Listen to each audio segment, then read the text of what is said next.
उम्र के बारे में अक्सर कहा जाता है ना कि ये महज एक नंबर है। हाँ, बिल्कुल ऐसा लोग कहते तो हैं। पर जब कोई 60 या 65 का आंकड़ा पार करता है तो समाज कहता है कि अब जिंदगी का दूसरा और सबसे सुकून भरा अध्याय शुरू हुआ है। लेकिन क्या सच में ऐसा है? अगर आप किसी बैंक की शाखा में जाकर देखें, तो सच्चाई कुछ और ही नजर आती है। वही तो। बैंकिंग की दुनिया में कदम रखते ही ये महज एक नंबर अचानक से एक बहुत बड़ा रिस्क बन जाता है। आज के हमारे इस गहरे और विस्तृत विश्लेषण में हम इसी कड़वे सच की पड़ताल करने वाले हैं। जो कि एक बहुत ही संवेदनशील विषय है, सीनियर सिटीजन्स द्वारा लोन लेने की चुनौतियां। बिल्कुल। हमारे पास आज जो स्रोत सामग्री है उसका नाम है navigating senior loans, legal strategies and edge risk management. और ये कुछ बहुत ही चौंकाने वाले तथ्य सामने रखती है। सही कहा आपने। हमारा मिशन आज यही समझना है कि आखिर बैंक उम्र को लेकर इतने निर्दयी क्यों लगते हैं और लोन पाने के लिए दस्तावेजों में अपनी उम्र कम दिखाने के क्या भयानक परिणाम हो सकते हैं। और सबसे महत्वपूर्ण बात यह भी है कि बिना कोई धोखाधड़ी किए उम्रदराज लोगों के लिए लोन पाने के सही और कानूनी विकल्प क्या हैं। अक्सर लोगों के मन में ये सवाल आता है कि अगर उम्र ज्यादा हो गई है और पैसों की सख्त जरूरत है तो क्या उम्र कम दिखाकर लोन लिया जा सकता है। चलिए इसे समझते हैं। जी। क्या सच में ऐसा कोई शॉर्टकट है जिससे बैंकिंग सिस्टम को आसानी से चकमा दिया जा सके? अगर इस सवाल का सीधा और स्पष्ट जवाब दिया जाए तो वो है बिल्कुल नहीं। कोई गुंजाइश नहीं है। कोई गुंजाइश नहीं है। बैंकिंग सिस्टम को चकमा देने का विचार ही अपने आप में एक बहुत बड़ी भूल है। उम्र कम दिखाकर या दस्तावेजों में हेरफेर करके लोन लेना पूरी तरह से गैर कानूनी है। पर कई लोग तो इसे बस एक स्मार्ट शॉर्टकट मानते हैं। हाँ, अक्सर इसे एक छोटी सी सफेद झूठ की तरह देखा जाता है, लेकिन असल में ये एक बहुत बड़ा कानूनी जाल है।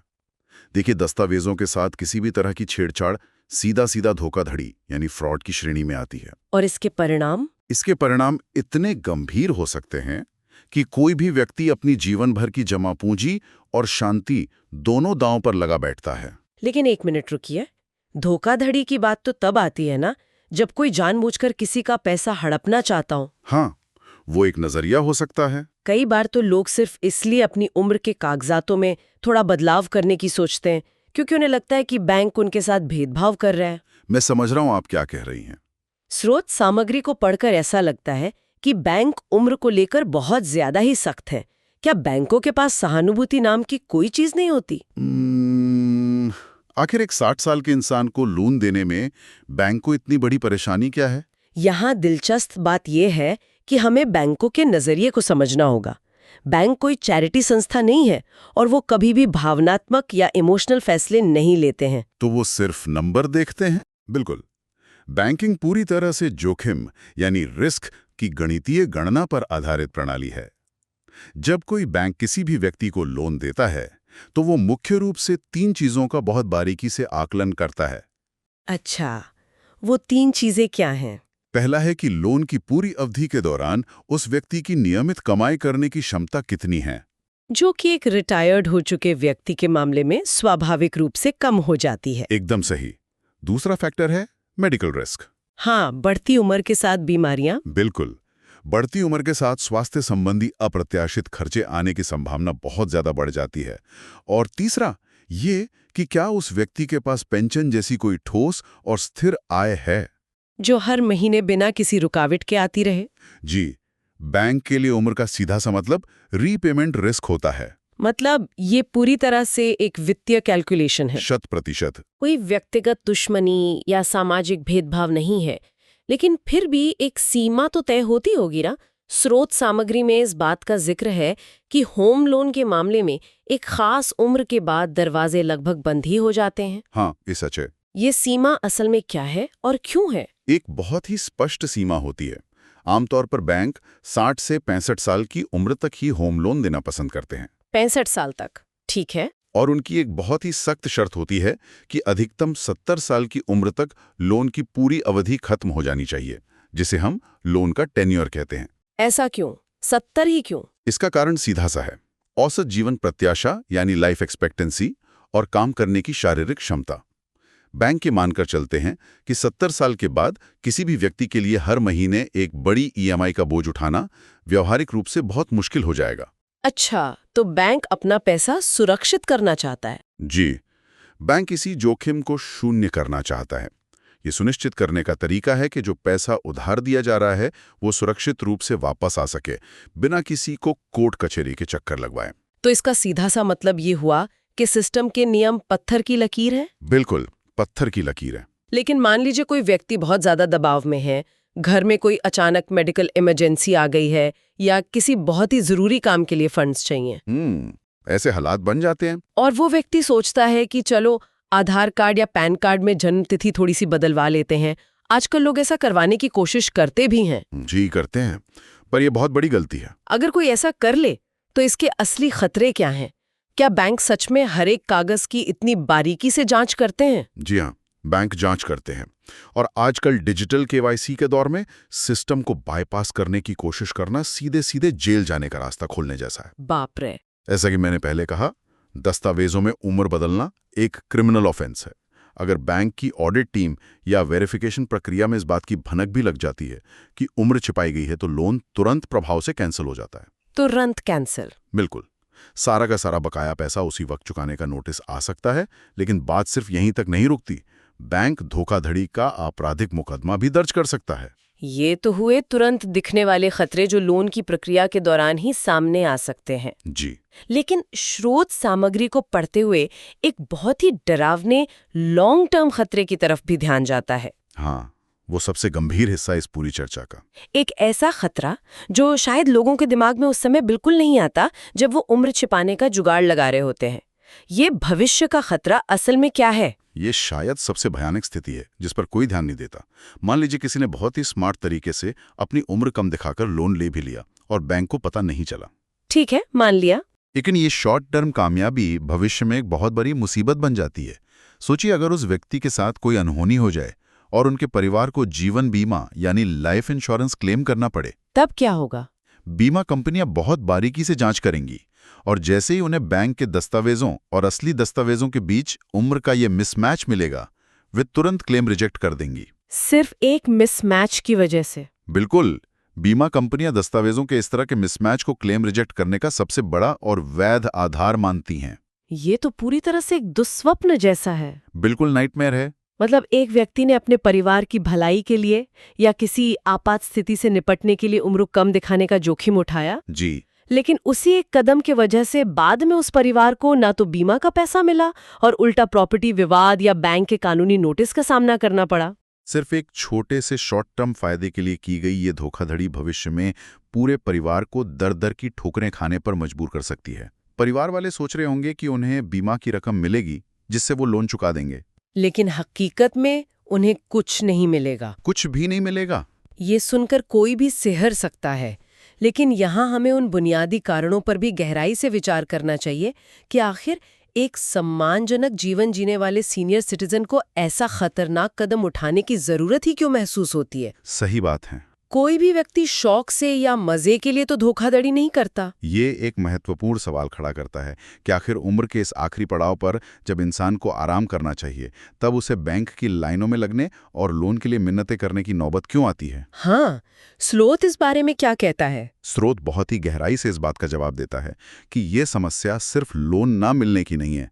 असल में ये जीवन के शुरुआती और कामकाजी वर्षों में की गई वित्तीय प्लानिंग की कमी का सीधा नतीजा है। इस पॉइंट पर मैं थोड़ा और रुकना चाहूंगी।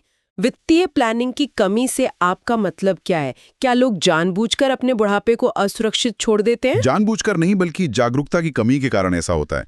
स्रोत बताता है कि लोग अक्सर बस वर्तमान में जीते हैं। हाँ, ये तो है। एक पर्याप्त इमरजेंसी फंड का ना होना इसका सबसे बड़ा कारण है।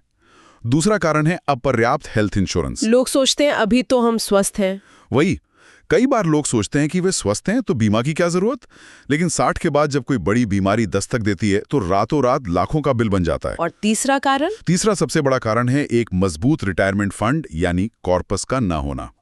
जब ये तीनों चीजें नहीं होती हैं तब अचानक आई कोई मुसीबत, जैसे बच्चों की नौकरी छूटना या खुद की बीमारी, एक बड़ा आर्थिक संकट बन जाती है। और तब लोन की जरूरत पड़ती है। जी, इन दबावों के कारण लोगों को अक्सर ऐसा लगने लगता है कि पूरा सिस्टम ही उनके खिलाफ काम कर रहा है। उन्हें लगता है कि जब उनके पास पैसे चुकाने की नीयत है तो सिर्फ उम्र के उस एक नंबर की वजह से उन्हें क्यों रोका जा रहा है। ये बहुत ही संवेदनशील स्थिति है।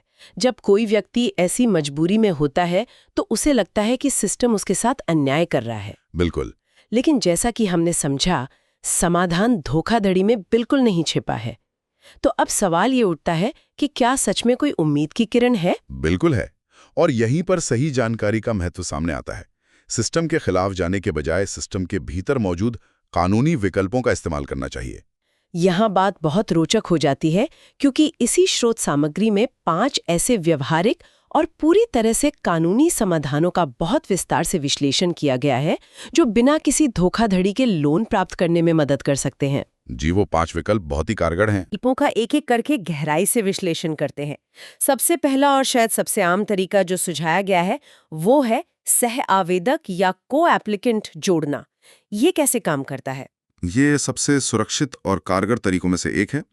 अगर किसी सीनियर सिटीजन के बच्चे हैं जो नौकरी पेशा हैं और जिनकी अपनी एक स्थिर और अच्छी आय है, तो उन्हें उस लोन में सह उधारकर्ता यानी को बोरोवर बनाया जा सकता है। अच्छा, तो दोनों की इनकम जुड़ जाती है? बिल्कुल। ऐसा करने से पूरा गणित बदल जाता है। बैंक अब सिर्फ उस उम्रदराज व्यक्ति की आय और उम्र को नहीं देखता, बल्कि बैंक दोनों की आय को जोड़कर लोन का आकलन करता है। इससे तो लोन पास होना आसान हो जाता होगा। जी, इससे लोन चुकाने की क्षमता तुरंत बढ़ जाती है। और जो सबसे बड़ी बाधा थी, उम्र का जोखिम, वो काफी हद तक कम हो जाता है, क्योंकि बैंक को पता है कि एक युवा कमाने वाला व्यक्ति भी इस लोन की पूरी जिम्मेदारी ले रहा है। लेकिन रुकिए, ये सुनने में जितना आसान लगता है, क्या असल में उतना आसान है? क्या मतलब? मैं यहाँ थोड़ा क्रिटिकल होना चाहूंगी। मान लीजिए एक पिता ने अपने 30 साल के बेटे को को एप्लीकेंट बना लिया, लेकिन भविष्य में वो बेटा खुद की शादी के बाद अपना एक अलग घर लेना चाहता है और उसे भी होम लोन चाहिए। हाँ, ये एक बहुत ही प्रैक्टिकल स्थिति है।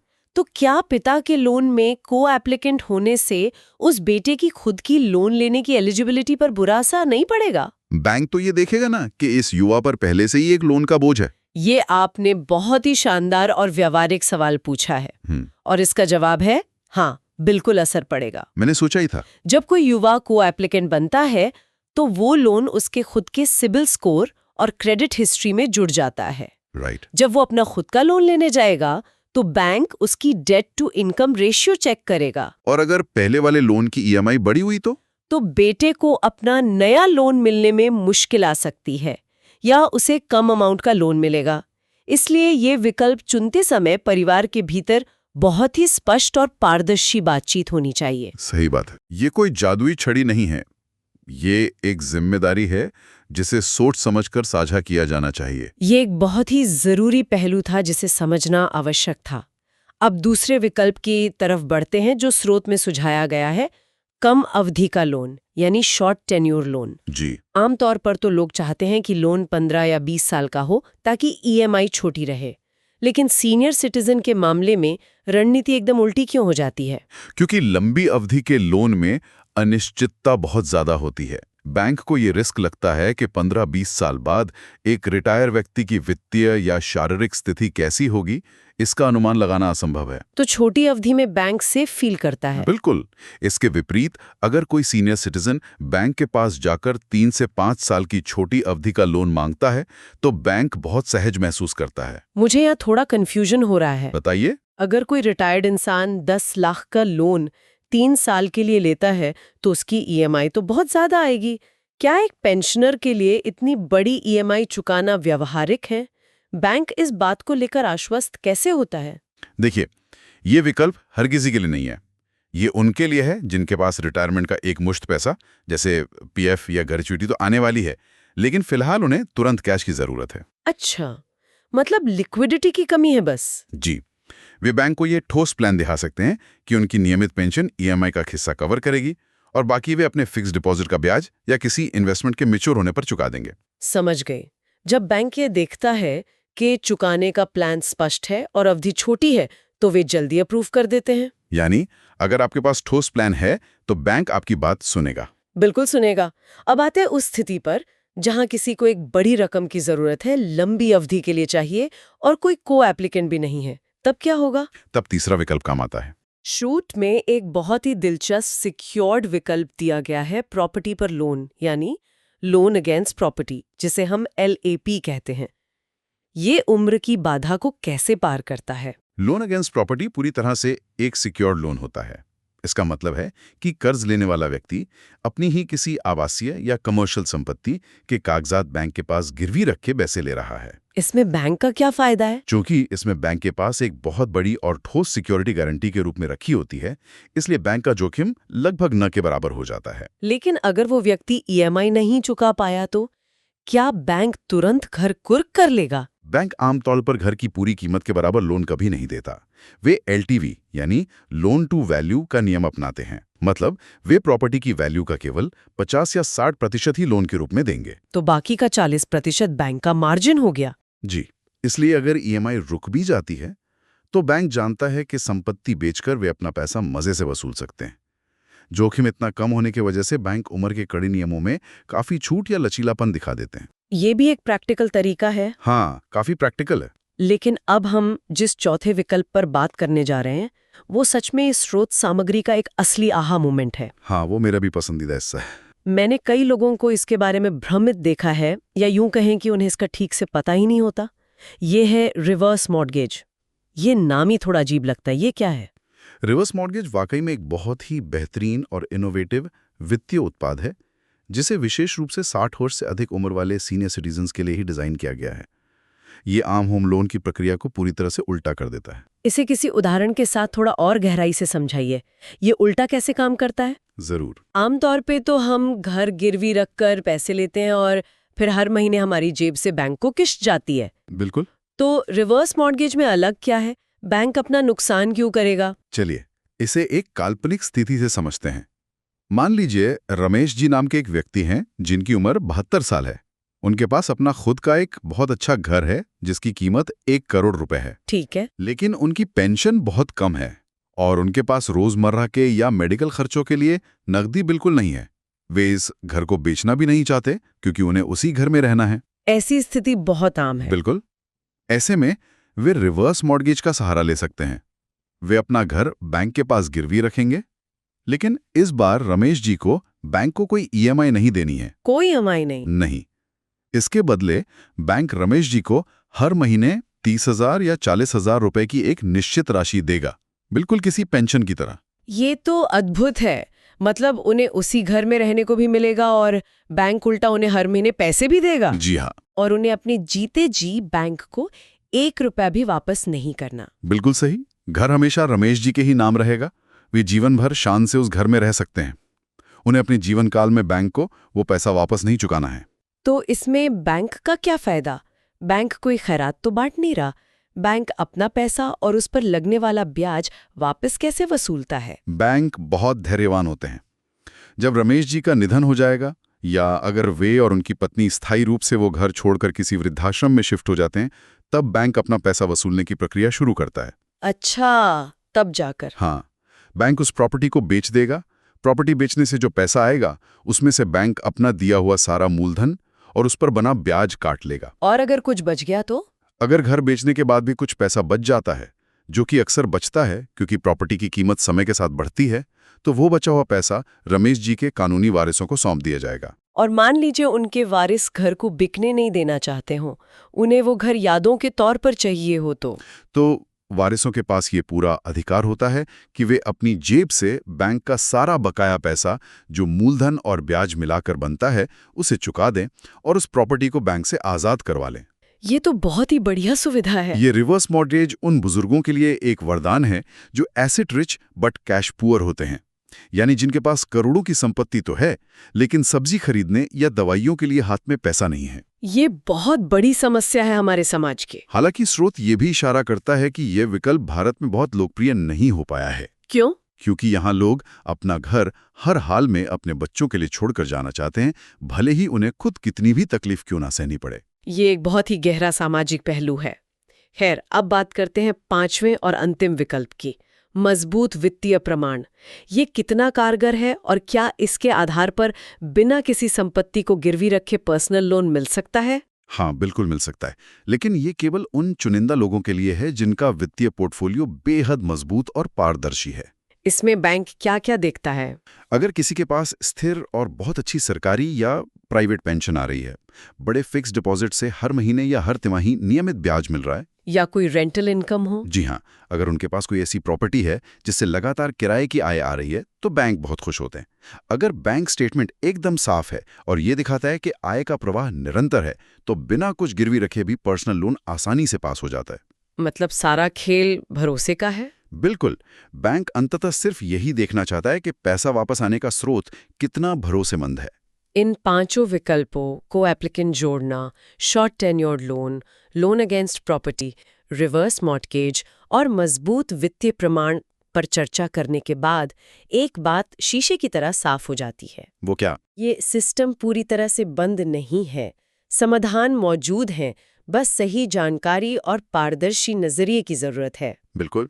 और इस पूरी चर्चा का सबसे बड़ा निष्कर्ष यही है कि किसी भी वित्तीय संकट का हल दस्तावेजों की धोखाधड़ी या उम्र छिपाने जैसे शॉर्टकट्स में नहीं हो सकता। ये तो हमने शुरुआत में ही साफ कर दिया था। हाँ, ये एक ऐसा कदम है जो वर्तमान की छोटी सी समस्या को भविष्य की एक भयंकर कानूनी और पारिवारिक त्रासदी में बदल सकता है। स्रोत सामग्री के अंत में जो एक बहुत ही महत्वपूर्ण संदेश उभर कर आता है, वो ये है कि जीवन के इस मुकाम पर जो सम्मान, शांति और सुरक्षा मिलनी चाहिए, वो कभी भी खौफ या झूठ की बुनियाद पर खड़ी नहीं हो सकती। बहुत सही बात कही आपने। वो सुरक्षा केवल पारदर्शिता, सही वित्तीय प्लानिंग और मौजूद कानूनी विकल्पों का स्मार्ट तरीके से इस्तेमाल करने से ही आती है। लोन लेना जीवन का आखिरी विकल्प होना चाहिए, पहली जरूरत नहीं, और इसकी तैयारी जवानी के दिनों से ही शुरू हो जानी चाहिए। एकदम सही। जो लोग अपने कामकाजी वर्षों में एक मजबूत इमरजेंसी फंड बना लेते हैं और एक व्यापक स्वास्थ्य बीमा ले लेते हैं, उन्हें रिटायरमेंट के बाद बैंक की लाइनों में खड़ा ही नहीं होना पड़ता। तो आज के इस विस्तृत और गहरे विश्लेषण को समेटते हुए हम यही कहेंगे कि सिस्टम से लड़ने या उसे गलत तरीके से बाईपास करने के बजाय सिस्टम के भीतर मौजूद कानूनी रास्तों पर चलना हमेशा समझदारी है। बिल्कुल। अब इस पूरी चर्चा के बाद इन स्रोतों से एक कदम आगे बढ़कर अगर हम भविष्य की ओर देखें, तो एक बहुत ही दिलचस्प और सोचने पर मजबूर करने वाला विचार सामने आता है। वो क्या है? आज हम उम्र को आधार बनाकर लोन देने या न देने की बात कर रहे हैं, लेकिन क्या भविष्य में ऐसा हो सकता है कि हमारी बैंकिंग प्रणाली व्यक्ति की क्रोनोलॉजिकल उम्र यानी कैलेंडर पर लिखी जन्म तिथि को देखना ही पूरी तरह से बंद कर दे? ये एक दिलचस्प एंगल। क्या ऐसा हो सकता है कि भविष्य के बैंक जैविक उम्र को देखने के बजाय व्यक्ति के हेल्थ स्पैन यानी वो व्यक्ति असल में कितने सालों तक पूरी तरह से स्वस्थ, सक्रिय और काम करने लायक रहने वाला है, इसका डेटा के आधार पर आकलन करने लगे? यह एक बहुत ही भविष्यवादी सोच है। और ये भी हो सकता है कि आने वाले समय में जहां कृत्रिम बुद्धिमत्ता और डिजिटल अर्थव्यवस्था का बोलबाला है, किसी व्यक्ति की शारीरिक क्षमता से ज्यादा उसकी डिजिटल अर्थव्यवस्था में कमाई करने की क्षमता को बैंक अपना मुख्य आधार बना ले। हाँ, ये बिल्कुल मुमकिन है। मान लीजिए अगर एक 75 साल का व्यक्ति घर बैठे अपने लैपटॉप से अपनी डिजिटल स्किल्स या किसी ऑनलाइन कंसल्टेंसी के जरिए हर महीने लाखों की कमाई कर रहा है, तो क्या कोई बैंक सिर्फ इस बात पर उसका लोन रिजेक्ट करेगा कि उसका जन्म 1950 में हुआ था? नहीं करना चाहिए। शायद भविष्य में उम्र का ये पारंपरिक पैमाना पूरी तरह से अप्रासंगिक हो जाएगा। ये वाकई एक ऐसा विचार है जो पूरी वित्तीय व्यवस्था के नजरिए को उलट सकता है। क्या आने वाले कुछ दशकों में उम्र महज एक कागजी नंबर बनकर रह जाएगी और कौशल नई करेंसी बन जाएगा? यह एक ऐसा सवाल है जिस पर गहराई से चिंतन किया जा सकता है। आज के हमारे इस गहरे विश्लेषण में बस इतना ही। उम्र जोखिम और कानूनी विकल्पों के इस जटिल ताने बाने को सुलझाने की हमारी ये कोशिश, उम्मीद है कि कुछ नए विचार देकर जाएगी। इन नए दृष्टिकोणों और कानूनी रणनीतियों पर विचार करते रहें। नमस्कार।